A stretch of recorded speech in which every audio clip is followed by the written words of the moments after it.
Hello, my name is Christian Tefon. This is my technology enriched listening and speaking lesson plan micro video. This micro video begins at the instruct and model section. Okay, okay, class. Let's categorize and drill some more phrases for asking and giving directions. Okay, you guys identified some excellent ones from the dialogue video earlier, and now we'll expand on those. Okay, yeah. So let's start with asking for directions. Phrases for asking for directions. Okay, Melissa, are you there? Stop fidgeting around and focus. Okay, ask for direction. These are phrases you use when you need help finding your way. Some common and polite ways to ask are, first of all, before we go into the phrases for asking for directions, you have to know that it's polite to start with an apology or a polite phrase like excuse me, excuse me. Okay, when you are asking for directions, excuse me. So you could start with excuse me. Some phrases are general questions. Some general questions if you ask them, excuse me, how do I get to the train station, to the bus stop, to the next bus stop, to the supermarket? Another phrase is, could you tell me the way to the museum, please? Could you tell me the way to the supermarket, please? Okay. Another phrase could be, do you know where the post office is? Excuse me, do you know where the post office is? Do you know where the Catholic Church is? Those are phrases you could use. You could equally say, excuse me, I'm looking for that. Can you help me? Excuse me, I'm looking for Main Street. I'm looking for the supermarket. Can you help me? Or you could say, which way is the dash? Which way is the library? Which way is the supermarket? Which way is the nearest bus stop? You could equally say, pardon me, I am lost. How can I reach the dash? How can I reach the hotel? How can I reach the Hilton Hotel? How can I reach the church? Pardon me. That's a good polite way to ask for directions. Okay. Asking for directions if a place is near. Okay. If a place is near, you could say, is the supermarket around here? Or is the church around here?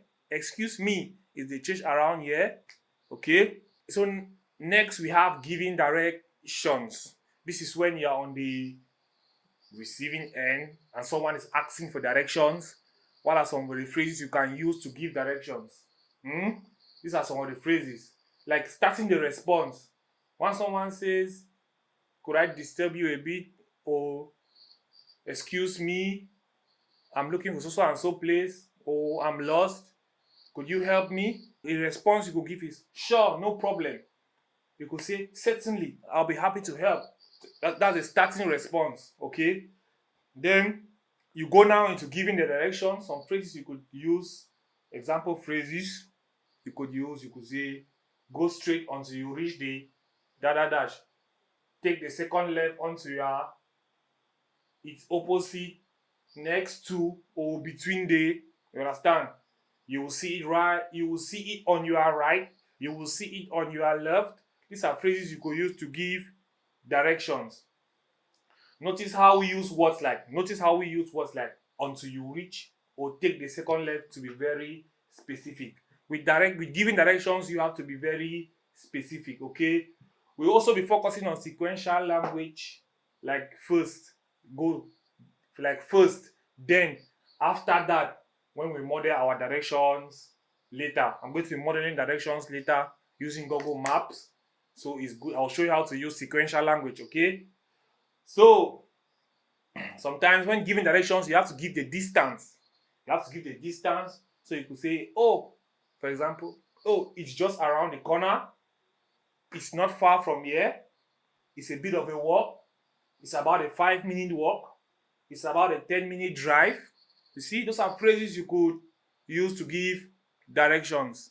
Okay, another thing. Sometimes when you are getting or giving directions, okay, you might need to make sure that you understood the directions correctly, okay?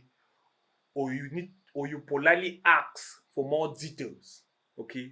This is what I call checking for understanding or clarifying. Some phrases you could use for checking for understanding.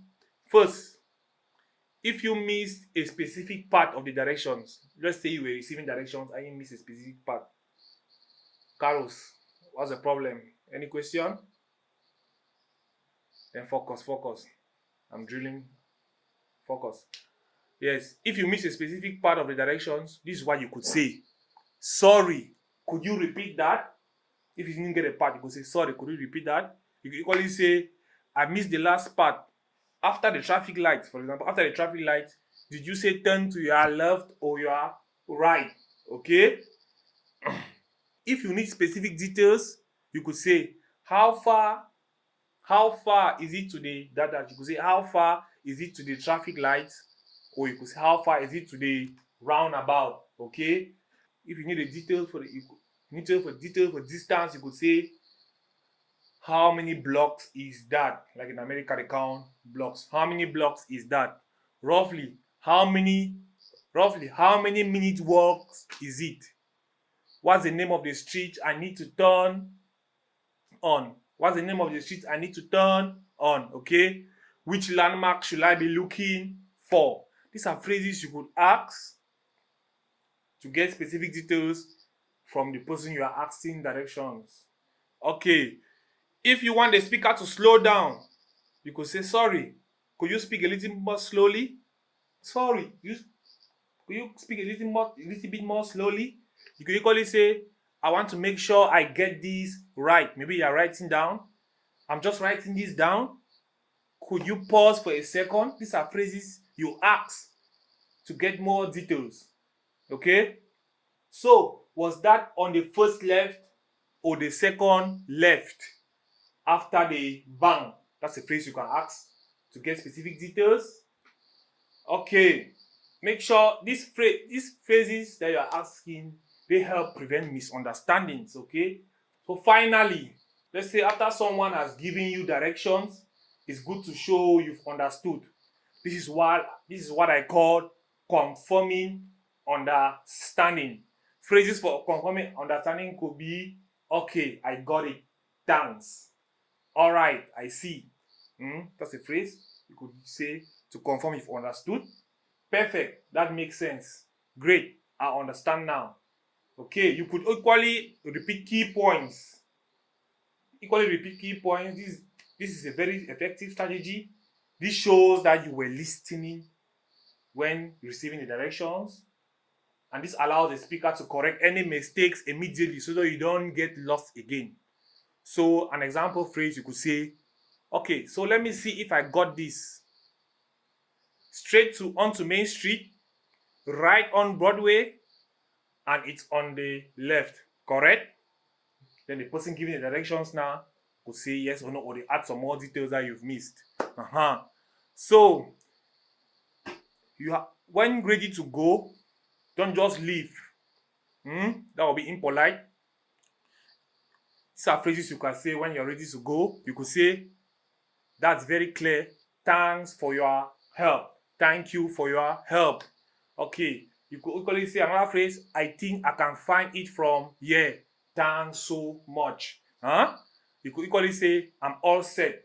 I appreciate it. That's an informal way, but it goes. Okay? Now, these are simple but effective. Okay? Effective ways to show your appreciation and confirm you've got the message. Okay? Now, some helpful tips when asking and receiving directions. Helpful tips. I've already mentioned some in the lecture, but I want to mention them again. Be polite. Like I said, always start with excuse me, pardon me, sorry to bother you. Listen carefully because you are taking time off of someone's day. Most people are very busy, so make sure you listen carefully so that you don't waste their time. Okay? If you are receiving directions, don't interrupt. Try to visualize the part as they are directing. Confirm. confirm, repeat the key points back like I